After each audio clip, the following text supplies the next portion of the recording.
How do so many homeless survive winter? Former homeless for about a year and a half.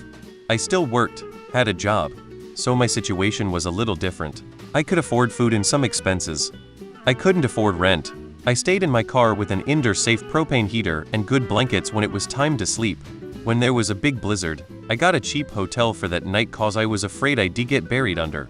A lot don't. There's many homeless deaths that aren't reported to the news. Many don't.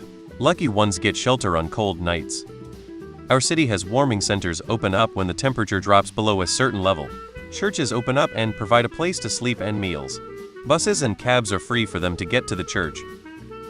Some people who are homeless have cars to sleep in, or other such places with some shelter.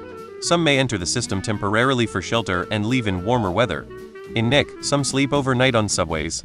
Sort of off topic, but definitely about survival. Make sure you read Michael Finkel's Stranger in the Woods. Trust me, it's incredible. In Vigor and Berries. Fire and clothes and blankets, whatever shelter they can scrounge up. Seen a lot scrunch up newspaper to put down legs and tops. I think the majority squat in abandoned buildings. Homeless winter survival, sponsored by sheer stubbornness and layers. They live under the subway or homeless shelter. My brother was homeless and in jail during November. Thankfully things have improved for him. But he said that several of the guys in with him were there on purpose specifically to ride out the winter. I became a Morlock when necessary. Get arrested. If you get released and it's still cold, just get arrested again. In NY I saw some sleeping on the subway grates that heat would come up through.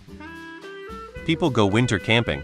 With the right tent and clothing you can stay warm enough to survive.